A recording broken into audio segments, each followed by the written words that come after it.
இனி 41வது பாசுரம் ரொம்ப ஆச்சரியமான அர்த்தம் சொல்றார். இந்த லோகத்துல பகவான் பிறந்து எத்தனையோ திருத்தெல்லாம் பார்த்தார், ஒத்திரும் திருந்தல. கூடவே இருந்த அர்ஜுனன் போல, தசரதன் போல, வசுதேவர் போல, இன்னும் என்ன வேணும்? வசுதேவர் மோட்சம் போல, தசரதன் போல, ஆஹா ஓஹோன்னு பீஷ்மர் அவரும் போல, ஒத்தரும் மோட்சத்து போல. இல்ல எல்லாரும் எங்க போயிருக்கான்னா சொர்க்கம், 3வது லோகம் போய் ஜாகிரதையா இருக்கா. எப்ப இருக்கா எப்ப அப்புறம் போயிருப்பாங்கிறது நமக்கு தெரியாது. இப்போ இவ்வளவே அடைந்துதானார். அப்ப ஏன் ஒண்ணுமே பகவானால திருத்த முடியலன்னா அவனை ஒருத்தரும் புரிஞ்சுக்கவே இல்லையே. இந்த எம்பெருமான் எதற்கு கீழே வந்து பிறந்தான்னு இவெல்லாம் புரிஞ்சுட்டாளன்னா புரிஞ்சுக்கவே இல்லை. நல்ல வேளை ராமானுஜர் எப்ப வந்து அவதரித்தாரோ அப்பதான் பகவத் வைபவத்தை ஊர் புரிஞ்சுண்டு ரொம்ப கஷ்டப்பட்டு சம்பாதிக்க வேண்டிய ஞானத்தை சடக்கென ராமானுஜர் அருளாலே மொத்த பேரும் சம்பாதிச்சுட்டா. இப்ப நம்மளே ஒரு நிமிஷம் யோசிச்சு பார்ப்போம். சுவாமி அவதரித்து இத்தனை கோவில்கள் இப்படி எல்லாத்தையும் ஸ்தாபிச்சு புஸ்தகங்கள்லாம் சொல்லி ஆச்சாரிய பரம்பரை ஏற்படுத்தி ஒங்கி ஒண்ணு பிரிகெதிர்பட்டு போடாதபடிக்கு இழுத்து பிடிச்சிட்டார். இழுத்து இது ஒரு நிமிஷம் நினைச்சு பார்த்தீங்கன்னா அவர் என்ன பண்ணிருக்காருங்கிறது ரொம்பவே பிரமிப்பா இருக்கும். எங்க நம்மள நெல்லிக்காய் மூட்டையோட ஓடி போயிருப்போம். எங்கேயானு ஏதானு தெரிய வந்திருக்குமா, ஒன்னான்னு இருந்திருக்குமா, அதை ஒன்னை ஏற்படுத்தி கிரந்தங்களை கொடுத்து தமிழ் வளரட்டும், ரகசியத்திரயம் வளரட்டும், திவ்வதேசம் வளரட்டும் என்றெல்லாத்தையும் திருவுள்ளத்துல சிந்தித்து பஞ்சாயுதங்களுடைய சக்தி எடுத்து ஆதிசேனுடைய கைங்கென்ற சிறப்பை எடுத்து மொத்தத்தையும் கலந்து ஒரு அமுதமாட்ட இந்த லோகத்தை வச்சுட்டு போகணும்னால் சாமானியப்பட்டவருடைய செயல் அல்ல. அப்ப அந்த அப்பேற்பட்ட மகான நம்ம பற்றிருக்கோங்கிறதுனால இதெல்லாம் நமக்கு தெரிஞ்சு போச்சே தவிர கொஞ்சம் இந்த சம்பிரதாயத்தை விட்டு வெளியில போய் யாருக்கு என்ன தத்துவார்த்தம் தெரியறதுன்னு யோசிச்சு பாருங்க.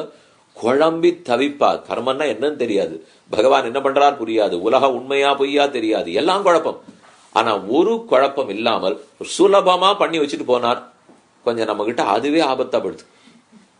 எல்லாத்தையும் சுலபமா கொடுத்துட்டு போயிட்டாரோ இல்லையோ, ஆமா நம்மளுதுதான் அப்படின்னு விட்டான். போ கொஞ்சமான நீ திண்டாடுன்னு விட்டு இருந்தா அப்ப தெரிஞ்சிருக்க. எல்லாம் விடலே, நம்ம குழந்தைன்னு பார்த்துட்டார். ரொம்ப பொத்தி பொத்தி வளர்த்தோம்னாலும் அது கொஞ்சம் வெளி உலகமே தெரியாது படும் இல்லையோ.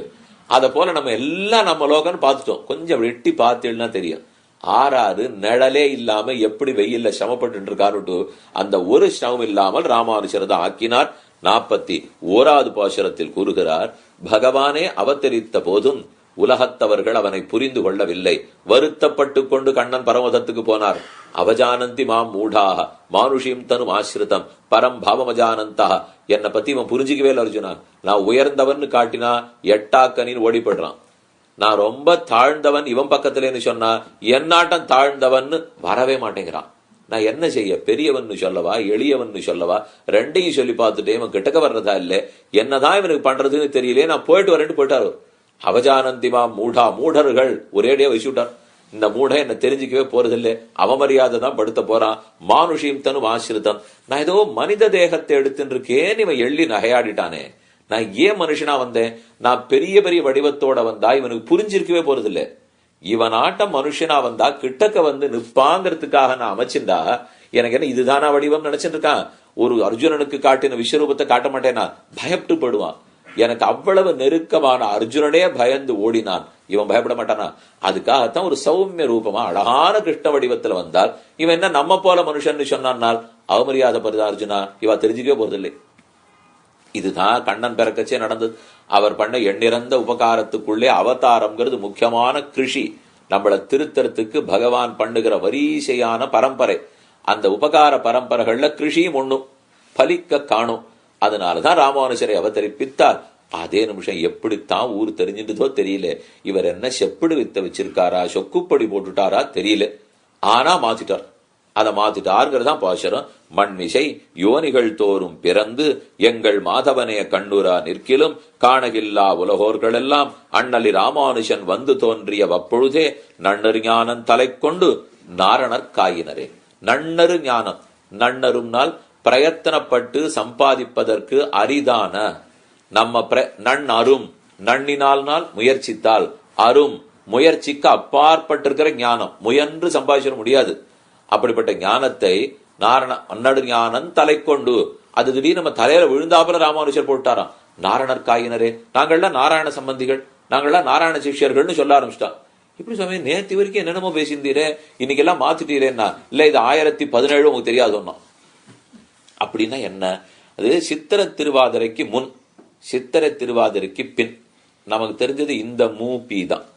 வேற மற்ற ஏதோ இதுக்கு முன் அதுக்கு முன்னு சொல்லிட்டு இருக்கோம் இல்லையோ, அது இல்ல நமக்கு தெரிஞ்சது. இப்போ சித்திரை திருவாதிரைக்கு முன், சித்திரை திருவாதிரைக்கு பின். சித்திரை திருவாதிரைக்கு முன் கண்ணனே வந்தாலும் எங்களுக்கு தெரியாது சுவாமி. சித்திரை திருவாதிரைக்கு பின் கண்ணன் ஆறுன்னு எங்களுக்கு தெரியும். நாங்க அவனுக்கு சேஷபூதர்கள்னு தெரியும். அப்படித்தான் ராமானுஜர் ஸ்ரீபெரும்புதூர்ல ஏற்படுத்தினார். பாசுரார்த்தம் பார்ப்போம். என் நின்ன யோனியுமாய் பிறந்தாய் இமையோர் தலைவாமை நின்று கேட்டருளாய் என் ஆழ்வார் சொன்னா போலே மண்மிசை யோனிகள் தோறும் பிறந்து. கண்ணன் ஒண்ணு வித்தியாசமே வைக்கல. எங்கெங்க போய் எந்தெந்த கர்ப்பத்துல பிறக்கணுமோ பிறந்தாச்சுன்னு அவருக்கு. மத்ஸ்யமா பிறந்தாச்சு, கூர்மமா பிறந்தாச்சு, பன்றியா பிறந்தாச்சு, சிங்கமா பிறந்தாச்சு, மீனா பிறந்தாச்சு, ஆமையா பிறந்தாச்சு. இன்னும் என்னதான் பண்ணுவார்? பாக்கி இல்லாம பிறந்துட்டார். சரி, தேவனா பிறந்துட்டார், வாமனனா பயங்கரமா அப்படியே நரசிம்மனா பிறந்துட்டார். உங்களோட ஒத்தர் வேணுங்கிறதுக்காக கண்ணனா பிறந்தார், ராஜா வேணும்னுட்டு ராமனா பிறந்தார். இன்னும் என்னதான் பண்ணுவார்? ஒரு மாமரமா கூட பிறந்திருக்காராம். குச்ச ஆம்பரான்னு சொல்றான். அப்படின்னா ஒரு குட்டையான மாமரம், மாமரமா கூட பிறந்துட்டார். அச்சேதனமா கூட இருக்கேன்னுட்டு தெரிஞ்சுக்கல. அப்ப மண்மிசை யோனிகள் தோறும் இந்த பூமியிலே மனுஷ திரியக்கு முதலான எல்லா கர்ப்பத்திலையும் அவதரித்து எங்கள் மாதவனே, நமக்கு நாதனா இருக்கிற மாதவன் லக்ஷ்மிபதியா வேற இந்த ஒவ்வொரு இடத்துல அவதரிக்கிறச்சு அவளையாவது ஊர்ல விட்டுட்டு வர மாட்டாரா? எப்ப வந்தாலும் நீயும் கூடவா அப்படின்னு அவளையே கூட அழைச்சிட்டு வந்துட்டு. இப்போ சாதாரணமா இப்போ உங்களுக்கு எல்லாம் வேலை அதிகமா இருக்கு வெளியூர்னு இருந்தா அது குடும்பத்தை அலைக்கழிக்க வேண்டான்னுட்டு ஒரு இடத்துல வச்சுட்டோம் சாமி. நான் இங்க போவேன் அங்க போவேன், திங்கக்கிழமை காத்தால போவேன், வியாழக்கிழமை ராத்திரி எங்கேருந்து வருவேன். இது பலரும் சொல்றாலும் இல்லையா கதை. இப்போ இன்னும் பல நாடுகள்ல இருக்கா, அவள்லாம் அங்க இருக்க பொண்ணு பிள்ளை படிக்கிறதுக்காக ஊருக்கு அமைச்சிருவா. இவ ஒரு இடத்துல உட்காந்துருப்பா. இவள்லாம் ரொம்ப நல்லவா இந்த பகவானை பாக்கச்சே. ஏன்னா கடைசி பட்சம் அலக்கழிக்கலையோ இல்லையோ. ஆனா இவர் ஆமையா பிறந்தாலும், மீனா பிறந்தாலும், பன்றியா பிறந்தாலும் லட்சுமி கிளம்பலாமா, உடனே வைகுந்தத்துல இருந்து கிளம்பலாமான்னு விடுறார். அவ அதுக்கு முன்னாடி நான் முன்னாடியே நின்று இருக்கேனுங்கிறா. இப்படித்தான் இவ வந்திருக்கா. எங்கள் மாதவனே கண்ணுடன் நிற்கிறது. அதனால வெறும் தவன் அல்ல, மாதவன். பெரிய தவமாம் இல்ல மாங்கிற பெரிய விராட்டிக்கு சுவாமியாய் அவளோடைய நித்யானபாயினியும் நிரவத்யாம் எப்போ விட்டு பிரியாதவளா வருகிறாரோ இல்லையோ எங்கள் மாதவனே ஸ்ரீயப்பதியே கண்ணுற நிற்கலும். கண்ணால பகவான பாத்திர முடியாதுங்கிறது சாஸ்திரம் சொல்றது. ந மாம்ச சக்ஷுர் அபிஷீக்ஷதே தம், ந மாம்ச சக்ஷு இந்த ஊனக்கண் சதைப்பிண்டமாகிற கண் ந அபிவீக்ஷதே தம் அவனை பார்க்காதுங்கிறது. காது கேட்காது, அவனை கண்ணால பார்க்க முடியாது. ஆனா கண்ணுற நிற்கலும், கண்ணுக்கு விஷயமாக்கி கொண்டு காணலாம். காணகில்லா உலகோர்கள் எல்லாம். அப்ப காணமாட்டாத பிரம்மமே பகவானாய் காணும்படிக்கு லோகத்துல வந்து நின்றாலும் காணகில்லா. இவெல்லாம் பார்க்கவே இல்லை. கேட்டா என்ன சொல்றாள்னா, இல்ல நாங்க பார்க்கல. அதுதான் சுவாமி பகவானே வந்தாரு, ஏன் பார்க்கலன்னா சாஸ்திர விரோதமா நாங்க நடக்க மாட்டோம் தெரியுமோ. என்ன சொல்றீங்கன்னு கேட்டோம்.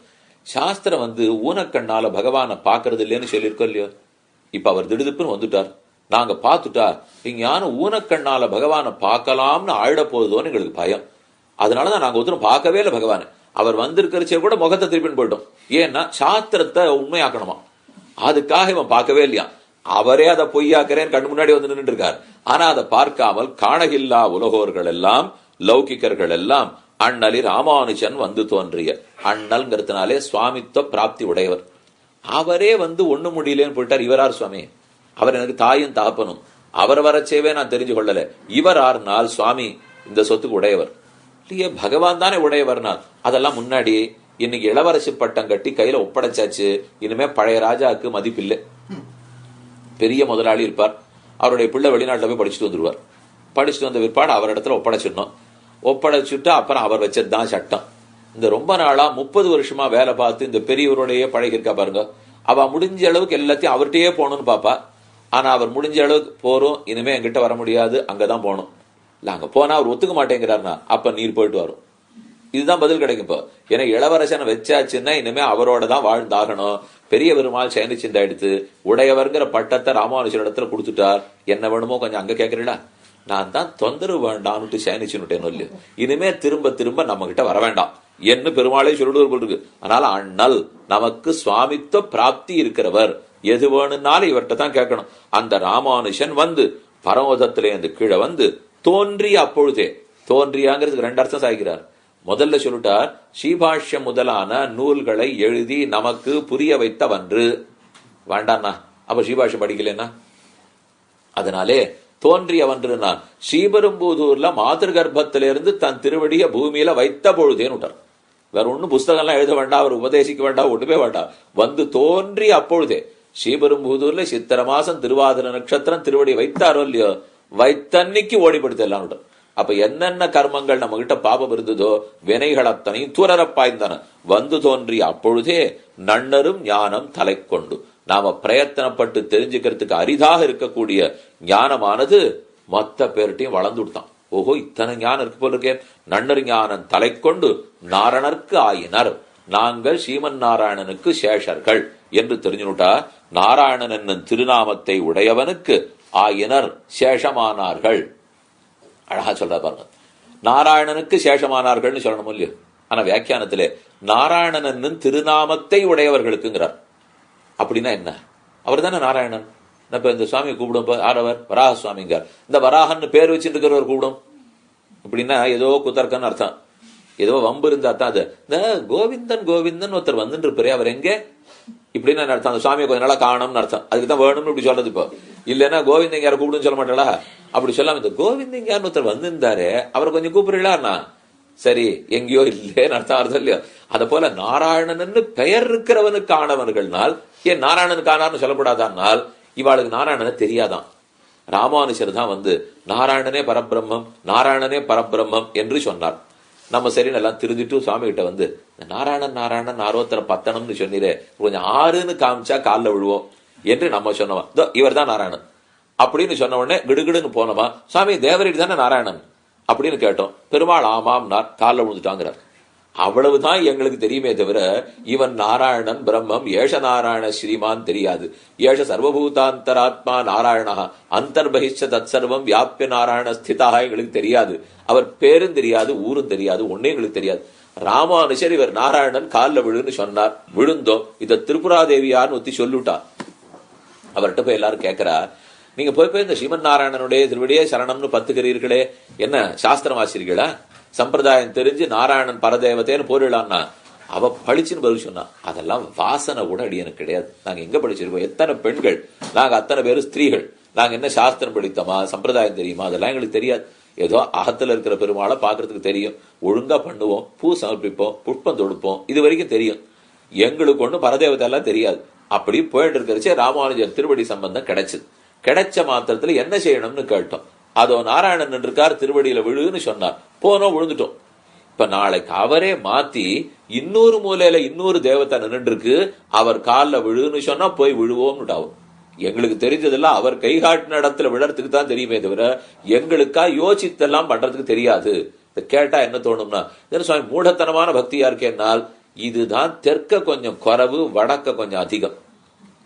வடக்க உத்தர பாரதத்துக்கு போனோம்னால் முக்கியமா கேள்வி கேட்க மாட்டான். இதுதான் கண்ணன், இதுதான் ராமன்னா திருவள்ளியில் விழுந்தா விழுந்துருவா. ஆனா நமக்கு எல்லாருமே வித்வான்கள். அதுவும் தமிழகத்துல முக்கியமா பார்த்தீங்கன்னா அவரவர் வித்வான். ஒன்னே ஒண்ணு புரிஞ்சுக்கணும், இப்போ ஒரு சுவாமி தான் வித்வான், ராமானுஜர் வித்வான். அவர் அறிந்தவர் இதுதான் கை காட்டினால் பின்னாடி போறதா இருந்தா புத்திசாலின்னு அர்த்தம், போலேன்னா புத்தி இல்லாதவன் அர்த்தம். எப்படி படித்தவனாக இருந்தாலும் சுவாமி சொல்லியிருக்கார் போகணும்னு இருக்க வேண்டும் இல்லையோ. இது நமக்கே பாரதத்திலே சொல்றது வழக்கம். இதெல்லாம் ரொம்ப பெரிய தேசமா இருக்கே, ஓஹோன்னு இருக்கு. பாரதத்துல எத்தனை புத்திசாலிகள் இருக்கா, ஆனா கட்டப்படுறது என்ன சுவாமி, அதனாலதான் கட்டப்படுறது.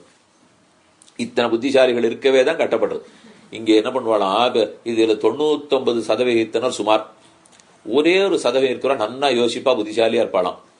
ஆனா பாரதத்துல பாத்தீங்கன்னா 10% ரொம்ப நன்னா யோசிப்பாளாம், 90 சுமார். பின் அது இன்னும் நன்னா இருந்திருக்கணும் என்னால், அங்க ஒரே ஒரு கஷ்டம், இங்க அந்த 99 பின்னாடி போகும், அங்க பாத்தீங்கன்னா இந்த 10 பின்னாடி 90 வராது. அதனால எப்படி அப்புறம் முன்னுக்கு வருது? இப்போ இதனாலே போயிட்டே இருக்க வேண்டியதான். அதனால அப்படி இல்லாமல் நாரணர்காயினர்னால் நாராயணன் பேர் இருக்கிறவர் திருவடியில விழுன்னு ராமானுஜர் கை காட்டினால் விழ வேண்டியதுதான் என்று பெருமை. நாரணர் காயினரே என்றார். இனி பாசுரத்தின் அர்த்தம் சொல்றார். சாது பரித்ராணார்த்தமாக கண்ணன் அவதரித்தான், நம்ம ரட்சிக்கிறதுக்கு கண்ணன் அவதரிச்சான். இவன் தெரிஞ்சுக்கல. பரித்ராணாய சாதுனாம் விநாசாய துஷ்கிருதாம் தர்ம சம்ஸ்தாபனார்த்தாய சம்பவாமி யுகே யுகே. அந்த உண்மையே தெரியாமல் மண்மிசை யோனிகள் தோறும் பிறந்து, நான் எத்தனை பிறவி எடுத்திருக்கேனோ அந்த பகவான அத்தனை பிறவி எடுத்திருக்கார். பகூனியுமே வெதீதானி ஜன்மானி தவச்சார்ஜுனான்னு கண்ணன் சாதித்தாரோ இல்லையோ. அதனால மண்மிசை யோனிகள் தோறும் பிறந்து எங்கள் மாதவனே கண்டுர நிற்கிலும் ராமகிருஷ்ணாதி வராகா ஆதி ரூபங்களாலே பிறந்தார். எங்கள் மாதவனே பகவான் ரட்சிக்கச்சே லக்ஷ்மியா சக ரிஷிகேஷா தேவ்யா காருண்ய ரூபயா ரக்ஷக சர்வசித்தாந்தே வேதாந்தே பிச்ச கீயத்தே என்று லக்ஷ்மியோட சேர்ந்து ரட்சிக்கிறார். அதனாலதான் மாதவனேன்னு சொல்றார். அவர் அவதரிக்கும் போதும் ராகவோர்கதி வைதேகி தஞ்சையம் அசிதேக்ஷணா ருக்மண்ய பவதி. எப்படி கண்ணனா பிறக்கிறச்சே ருக்மிணியா, ராமனா பிறக்கிறச்சே சீதையா விடாம பிறக்கிறாரோ இல்லையோ. அதனாலதான் எங்கள் மாதவனே கண்ணுர நிற்கிலும் பெரிய விராட்டியாரோட சேர்ந்து பகவான் எத்தனை தூரம் ரட்சித்தாலும் மாதவன் சொல்றதுனால் அந்த ஸ்ரீயிட்டு காரியங்கொள்ளுகை அன்னிக்கே நேர்கொடு நேரே தானே எங்கள் மாதவனே கண்ணுர நிற்கிலும். மாதவனே என்று எதுக்கு அழுத்தறாருனால், பகவான் இன்னொருத்தர வச்சு எல்லாம் காரியம் பார்க்கல, தானே வந்தார். ரொம்ப பெரியவர், அவரே பண்றேன்னு வந்திருக்கார் அப்படின்னு தெரிஞ்சுக்கலாமா. நம்ம எல்லாம் இந்த யாரையான ஆளை விட்டு அனுப்பிச்சு பண்ணாதான் நமக்கு சரி. ரொம்ப பெரியவர் தானே வந்தார்னா இவன் தெரிஞ்சுக்கவே மாட்டான். இவர் யாரு, இவர் தெரியவே தெரியாதுன்னு. இல்ல சுவாமி அவரே வந்திருக்காருனால், இந்த அவரே வந்திருக்காருன்னு மதிப்பு தெரியவன் வீட்டுக்கு தான் நம்ம போகணும். அவரே வந்திருக்காருங்கிற மதிப்பு தெரியாதவன் வீட்டுக்கு நம்ம போவே விடாது. இத பல முறை லக்ஷ்மணன் ராமன்ட்ட சொன்னார். ராமா, யார பார்த்தாலும் கும்பிடாதே, நீ ரொம்ப பணிவுடையவனா இருக்கப்போ விஸ்வாமித்திரரை சேவி, வசிஷ்டரை சேவி, யார பார்த்தா அடியேன் அடியேன் அடியேன் பாக்கர் ரிஷிட்டெல்லாம் சொல்லுவாரா. லக்ஷ்மணன் சொன்ன இது இப்படியே சொல்லிட்டு இருக்கே, யாரோத்தர் உனக்கு பாடம் கத்துக் கொடுக்க பாரு என்ன லக்ஷ்மணன் சொல்லியிருந்தார். சமுத்திரராஜன் இடத்துல போய் சரணாகதி பண்ணி அடியேன்னா ராமன் வரவே இல்லவர். 3 நாள் சரணாகதி திரும்பியே பார்க்கல. அதுக்கப்புறம் லக்ஷ்மணன் சொன்னார், அந்த அடியேன் வேண்டாம், இந்த அடியேன் தான் உதவுன்னு சொல்லிட்டு இருந்தேனோ இல்லையோ, நடந்துருத்து பாருனா. அப்புறம் சாபமானே சௌமித்ரே பத்யாமியாந்திரு பிளவங்கமாக வில்ல கொண்டா அம்ப கொண்டான்னு அப்புறம் தான் சமுதிரராஜன் ஓடி வந்தான். அதனால எங்க கும்பிடணுமோ அங்கதான் கும்பிடணும். நான் பாட்டு யார் முன்னாடி வளைஞ்சுட்டே இருக்கலாமா? பகவான் பண்ண தப்பு என்ன? இப்போ அவர் ஒழுங்கா இருக்க வேண்டிய இடத்துல நின்று ஆள் அமைச்சிருக்கணும். அதை விட்டுட்டு பிராட்டி அழைச்சிட்டு பரிகரங்கள்லாம் கூட்டிட்டு பொட்டி எல்லாம் கட்டிட்டு கீழே போய் எல்லாம் நம்ம இருந்து சரிப்படுத்திட்டு வருவோம்னா, மாதவனே யாரு அவரையே மாதவனே கண்ணுர நிற்கிலும் காணகில்லா உலகோர்கள் எல்லாம் நம்ம கண்ணாலே பார்க்கும்படிக்கு எதிர் சூழல் புக்கு எனைத்தோர் பிறப்பும் கட்கிலின்னு சொல்ற பகவான் கண்ணுக்கு விஷயமா வந்தாலும் அபயம் சர்வபூதேபியோ ததாமி. எத்தனை இறங்கி இறங்கி பேசிக்கிறார் தெரியுமா அவர். யாரான்னு ஏதானோ நீ இன்னாருக்கு பண்றேன்னு இனி யாருக்கு பண்ண மாட்டேன்னுட்டே நான் வரல இப்படின்னு சொல்லிட்டு போறானேன்னு. இல்ல அர்ஜுனா, நான் ஒத்தரையும் விட்டுட மாட்டேன், விபீஷணா யாரையும் விட மாட்டேன், சுக்ரீவா யாரையும் விட மாட்டேன், இதுதான் எனக்கு இருக்கிற விரதமே. யார் என்ன ஒரு வார்த்தை சரணம்னு சொன்னா கூட நான் விட்டுட மாட்டேன். இவர் ஏதோ பறக்கிறத பார்த்தா ஒண்ணுமில்லாதவர் போல் இருக்கே சுவாமி. இப்ப நம்ம ஏதாவது ஒரு சுவாமி ஒண்ணு கொடுக்கணும்னு வச்சுக்கோங்களேன், அவர்கிட்ட கேட்கறதுக்காக போறோம். கோவில்ல ஏதோ கைங்கரியம், அதனால அவர்கிட்ட கொஞ்சம் பொருள் உதவி இருக்குமா அப்படின்னு கேட்கறதுக்கு போறோம். அவர் ஒரு 2 லட்சம் ரூபாய் கொடுத்தாருன்னா சட்டுன்னு முடிச்சிடலாம் தெரியுது. ஆனா அவர்கிட்ட பேசிட்டே இருக்கிறச்சே நம்ம 2 லட்சம் கேட்டுடுவோம். கேட்டு கொஞ்சம் அவர் பாக்குறாருன்னா அது பரவாயில்ல, 1,000 ரூபா இருந்தா கூட பாத்துக்கலாம்னு அவர் அது கூட கொஞ்சம் விசாரிப்பர் போல இருந்ததுன்னா ஒரு 50 ரூபாயான இருக்குமா இப்படின்னு விட்டோம்னா அவ புரிஞ்சு விடுவா, இவருக்கு எது கொடுத்தாலும் சரின்னு. அதனால சரி 5,000 ரூபா தான் முடிச்சுடுவார். இதை விட்டுட்டு இப்ப இல்ல 2 லட்சம் தான் ஒண்ணு நிக்கணும், நின்னாத்தான் அவர் திரும்ப யோசிப்பார். பகவான் என்ன பண்ணிட்டார், இப்படி பக்தி இருக்கிற வசத்தியானவத்தான் நான் சேர்த்துப்பேன், இப்படி நின்று இருக்கணும் இல்லையோ. சாஸ்திரத்தெல்லாம் அப்படி நின்று சொல்லிட்டு வந்த இடத்துல இல்ல அது இல்லாட்டா நாம சங்கீர்த்தனம் பண்ணியானா கூட போறோம், இல்ல அது இல்லாட்டா ஒரு புஷ்பத்தை கொடுத்தியானா கூட போறோம், இல்ல ஒரு பூர்ண கும்பத்துல தீர்த்தம் எடுத்து கொடுத்தியா. எதுக்கு இவர் இறங்கிட்டே இருக்காரு? இப்போ நாள் யாரால் ஒத்த இல்லேரு போட போறாரே பயம். இவரும் வருவனா, இவர் இத்தனை இறங்கி புரிஞ்சுக்கல ஒத்துருங்கிறார். இத்தனையும் பண்ணி பார்த்தாரே தெரிஞ்சுதானா யாரானும் நாள் காணகில்லா உலகோர்கள் எல்லாம் எது செய்தாலும் பார்க்கவே இல்லை. மன்மனாபவ மத் பக்தா மத்யாஜி மாம் நமஸ்குரு மாமே வேஷ்யசி சத்தியந்தே பிரதிஜானே பிரியோசிமே. என்கிட்ட மனசை செலுத்த அர்ஜுனா. மன்மனாபவ மத் பக்தா மத்யாஜி மாம் நமஸ்குரு மாமே வேஷ்யசி. உறுதி சொல்றேன், நான் பிரதிஜை பண்ணி சொல்றேன். இப்போ யார் பிரதிஜை பண்ணுவா? தங்களை ஸ்தாபிச்சே ஆகணும்னு திண்டாடுறவன் தானே பிரதிஜையே பண்ணுவான். இப்ப பகவான் பிரதிஜை பண்றார், பிரதிஜானாசி, நான் உங்ககிட்ட சொல்றேன், எனக்கு ரொம்ப அனுகூலமானவன், நீ ரொம்ப பிரியமானவன், எனக்கு இதுல சந்தேகமே வேண்டாம், கண்டிப்பா நீ என்ன அடைஞ்சிடுவே. அவன் இஷ்டம் இருந்தா பண்ணு, வருவியானா உனக்காச்சுன்னு அங்க உட்காண்டிருக்க வேண்டாமா? அவர் அதை விட்டுட்டு இந்த ஜீவன் கிடைப்பனான் இறங்கி வந்தா அந்த பெருமை புரிஞ்சுக்காமல் இவன் பார்க்காமலே ஒத்துட்டா. இதுக்கு பெருமாளுக்கு கோபம் வரல, அவர் இப்படியே பேசி பழக்கப்பட்டவர். ஆனா கோபம் வந்தது பக்கத்தில் இருக்கிற நாச்சியாருக்கும் ஆதிசேஷனுக்கும் விஷக்சேனருக்கும். ஏன்னா அவளுக்கு தெரியுமோ இல்லையோ தலைவருடைய பெருமை. இவ்வளவு இறங்கி போயிருக்காருங்க சுவாமி, அப்படி இருக்கிறச்சே நீ திரும்பி பார்க்காத இருந்தியா? சுவாமி தேவரீர் திரும்ப ஏழா, உம்ம இடத்தை விட்டு தேவரீர் நகரக்கூடாது, இனிமே எங்க பொறுப்பு, நீர் ஆறுங்கிறத நாங்க போய் சொல்றோம். பெருமாள் பார்த்தார், நல்ல வேலை இப்படி சொல்றதுக்கு நீரான ஒருத்தர் கிடைச்சீரே, இனிமேலையாவது நம்ம உட்காந்துக்கிற இடத்துல உட்காந்து போ, நீர் போய் பாரும்னால் வந்த நிமிஷத்திலேயே காரியத்தை சாதிக்க ஆரம்பிச்சிட்டார்.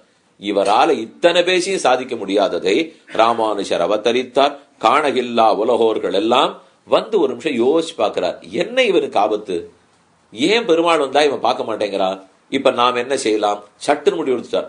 ஓஹோ, பகவானிடத்துல ஒரு குறை இருந்திருக்கு, ஜீவ சுவாதந்திரத்துக்கு இடம் விட்டு இவனா வருவனா, நான் நல்லத்தை சொல்றேன், உன் பாவத்தை போக்குறேன், அது இது கர்மயோகம் பண்ணியா பக்தி யோகம் பண்ணியா எத்தையோ கேட்டு இருக்கார். இவருக்கு ஒண்ணுமே புரியல, அதனாலதான் இவன் பார்க்கவே மாட்டேங்கிறான். இன்னொன்னு, ஆறான ஒருத்தர் வந்து நாம் பெரியவன் மாறு பெரியவன் தன் நெஞ்ச தட்டின்னா எத்தனை பேர் திரும்பி பாப்பா, ஏன்னா அவன் தான் பெரியவன் நினைச்சிட்டு இருக்கானோ இல்லையோ. அதனால இவன் வந்து பெரியவன் சொன்னா சரிண்ணா, நம்மளும் தான் பெரியவன் சொல்லிக்கிறோம், இவரு தான் பெரியவன் சொல்லிக்கிறார் என்னான்னு தோணிப்படும். அதனால உடையவர் அவதரித்த உடனே தாம் பெரியவன் சொல்லிக்கல, இப்போ அவன் பெரியவன் ஆரம்பிச்சார். இதுதான் முதல் வித்தியாசம் கீதாச்சாரியனுக்கும் உடையவருக்கும். ஏன்னா அவர் என்ன பேசினாலும் கண்ணன் நானே அகமேவ பரந்தத்துவம்ங்கிறார். புரியவே இல்லை இவனுக்கு. உடையவர் அவதரித்தார், அவன் தான் பரதெய்வம்னு புரிஞ்சுக்கோ. உங்களுக்கு எல்லாம் என்ன பண்றதுன்னு தெரியல இல்ல. நம் கட்டாட்ச விசேஷத்தாலே உம்ம பாபங்களை போக்கிடுவோம். போக்கின பிற்பாடு உங்களுக்கு ஞானம் வந்துதான் ஆகணும். என் பெருமாள் பண்ண மாட்டாரானால் நீ கொஞ்சம் இந்த சரணம்னு வந்தியானா, உன் சுவாதந்திரத்தை உபயோகப்படுத்தி நான் தான் வந்தியானா, கொஞ்சம் புஷ்பமான போட்டியானா, இப்படியே இழுத்துட்டு இருக்காரு அவர். இதனாலதான் வரவே மாட்டேங்கிறான். ஆனால் அது வேண்டாம், நம்ம கட்டாட்சத்தால் இவன் பாபங்களை போக்குவோம் என்ன உடையவர் முடிவெடுத்தார். காணகில்லா உலகோர்கள் எல்லாம் கண்கள் காண்டற் கரியனாக நின்ன பெருமானை பார்க்காத இவர்கள் அண்ணலி ராமானுஜன் வந்து தோன்னி அப்பொழுதே சகி வித்யாசஸ்தம் ஜனயதி தச்சிரேஷ்டன் ஜன்ம. தகப்பனார் தாயார் நமக்கு உடல் பிறவியை கொடுக்கிறா, அதை காட்டிலும் ஞான பிறவி கொடுத்த ராமானுஜர் ஏற்றம். அதனாலதான் அண்ணல்னு சொல்லிட்டார். அண்ணல்னா நம்ம தாய் தந்தையரை சொல்லணுமே, இல்ல இவ உடம்பு தானே கொடுத்தா, ஞானத்தை உடையவர் கொடுத்தாரோ இல்லையோ. அண்ணல் இராமானுஜன் வந்து தோன்றிய லோகத்தை எல்லாம் ரட்சிக்கைக்காக பரமதத்திலிருந்து விரத்தத்தை எடுத்துன்னு வந்துட்டார். தோன்றிய அப்பொழுதே அவதரித்த சமயத்திலே இல்ல, அவதரித்து ஸ்ரீபாஷ்ய முதலானவர்களை எழுதின போது ஸ்ரீபாஷ்ய கரணாதிகளாலே தத்துவம் ஹிதம் புருஷார்த்தம் மூன்றே நமக்கு நன்னா சொல்லிட்டார். இப்ப பெருமாள் வந்ததுக்கும் உடையவர் வந்ததுக்கு என்ன வித்தியாசம்? மண்மிசை யோனிகள் தோறும் பிறந்தான் பகவான், இவர் தோன்றினார். அண்ணலி ராமானுஜன் வந்து தோன்றிய, பிறந்தா அவ்வளவுதான் சுவாமி, தோன்றினா தான் பெருமை. பிறந்தார்னா நானும் தான் பிறந்தேன், நீங்களும் தான் பிறந்தீள். தோன்றினார்னு அர்த்தம் மகான் தோன்றிருக்காருன்னு அர்த்தம். அதனால பிறந்து தோன்றியான்னு சப்தத்தை மாத்திட்டார். அடுத்து பிறந்து பயனில்லாத போச்சு, இது தோன்றி பயன் பெற்றதா போச்சு. யோனிகள் தோறும் பிறந்து அவர் 100 தரம் பிறந்தார், இவர் ஒரு தரம் பிறந்தார். 100 தரம் வந்து காரியம் நடக்கல, ஒரு தரம் வந்து நடந்துடுத்து. யார் சாமர்த்தியம் பாருங்களேன். அவர் தான் 100 தரம் வந்தார். யோனிகள் தோறும் பிறந்தார், இவர் ஒரு முறை தான் வந்தார். இன்னொன்னு, அவர் 2 பேர் வந்து காரியம் நடக்கல, இவர் ஒத்தரை பண்ணிட்டார். ஏன்னா மாதவனே கண்ணுற நிற்கிலும், எப்ப மாதவன்தாரோ சிவபதினா வந்தார், 2 பேரும் சேர்ந்து வந்து இருவராய் வந்தார். என் முன்னே நின்றார் ஒன்னும் நடக்கவே இல்லையே. அவர் களை போயிட்டார், நின்றவர் திரும்பி போயிட்டார். ஆனா இவர் நின்றார். தன்னுடைய பிரக்யாதி தன் திருமேனி இந்த லோகத்தில் இன்று நிற்கும் அளவுக்கு நின்றார். அதனால நின்று இன்னைக்கு அந்த திருமேனி சம்பந்தத்தாலே அனைவருக்கும் பாபத்தை போக்குகிறாரோ இல்லையோ. எங்கள் மாதவனே கண்ணுற நிற்கிலும் காணல்லா உலகோர்கள் எல்லாம் நன்னறிஞானம் தலை கொண்டு அடைவதற்கு அரிதாய் பிரயத்தனப்பட்டு சம்பாதிக்கிறதுக்கு கஷ்டமா இருக்கிற ஞானத்தை ஷடக் என்று பெற்றனர். ஞானம் தலை கொண்டு, சம்பந்த ஞானம் அதிசயித்து, தலை கொண்டுன்னா வளர்ந்துன்னு அர்த்தம். தலைக்கு மேல போயிடுத்துன்னு அவ்வளவு ஞானத்தை பெற்று நன்னர் ஞானம் தலை கொண்டு நாரணர்காயினர் மாதா பிதா பிராதா நிவாசா சரணம் சுகிருத்து கதிஹி நாராயணா. எல்லாம் நாராயணன் தான் நமக்கு வரவுன்னு தெரிஞ்சுட்டா. சேலை கண்ணியரும் பெரும் செல்வமும் நன்மக்களும் மேலா தாய் தந்தையும் அவரே இனி ஆவாரே என்னும் ஒரு பக்கம் எல்லா உறவும் பகவான் தெரிஞ்சின்றாளாம். அடுத்தது சர்வ வியாபகன் பகவான், அந்தர்பகிஷத சர்வம் வியாபிய நாராயண ஸ்திதா, உள்ளும் புறமும் வியாபிச்சிருக்கிறவன் பகவான் தெரிஞ்சின்றாளாம். ஷரீராத்ம பாவம் நமக்கு அவனுக்கு சம்பந்தம்னு புரிஞ்சின்றாளாம். அவர் ஆத்மா, நாம சரீரம்னு தெரிஞ்சின்றா. கடைசியா திருமந்திரத்திலும் துவயத்திலும் நிஷ்டையோடு வாழ்ந்தனர். ராமானுஜர் அவதரிக்கவே அதுல நிஷ்டை வந்துருச்சு வாழ்க்கு. நாரணர்காயினர்னு சொல்றாரு இல்லையோ, அழகா போட்டிருக்காரு பாருங்க. இப்படி அவ எழுதுற செயலிக்காக ஒண்ணு சொல்றேன். நாரணர்காயினர்னு பாட்டு வியாக்கியானத்தில் திருமந்திர துவய நிஷ்டரானார்கள் எழுதியிருக்கு. ஏன் ரகசியத்திரைய நிஷ்டனானார்கள் சொல்லக்கூடாதா? சொல்றச்சே இப்ப சரம ஸ்லோகத்தை சேர்த்த கூடாதா? திருமந்திரம் துவயம் சரம ஸ்லோகம் ஏன் வச்சுட்டாருன்னா, திருமந்திரத்திலையும் துவயத்திலையும் தான் நாராயண நாமம் படிக்கப்பட்டிருக்கு. நாரணர்காயினர் இருக்கணும்னா அப்ப திருமந்திர துவயத்துக்கு ஆவார். ஆனா சரம ஸ்லோகத்தில் அகம் துவா மாம் இப்படியே முடிச்சுட்டாரு கண்ணன். சர்வதன்மான் பரித்தெஜ மாமேகம், மாம் யாரு தொட்டு தான் பார்க்கணும். அதே போல அகம் துவா சரூபா பேபித்வா, அகம் யாரு தொட்டு தான் பார்க்கணும். அதனால கண்ணன் மறைச்சிட்டார், நாராயண நாமம் இல்ல. ஆனா ஸ்ரீமன் நாராயண சரணவ் ஸ்ரீமதே நாராயணாய நமோ நாராயணாய என்னும் திருமந்திரத்திலும் துவயத்திலும் நேர நாராயண நாமம் இருக்கும் இல்லையோ, நாரணர் காயினர்னு சாதித்தார். 41ஆம் பாட்டு முற்றிற்று. மண்மிசை யோனிகள் தோறும் பிறந்து எங்கள் மாதவனே கண்ணுரனுக்கிலும் காணகில்லா உலகோர்கள் எல்லாம் அண்ணலி ராமானுஜன் வந்து தோன்றிய அப்பொழுதே நன்னறிஞானன் தலை கொண்டு நாரணர் காயினரே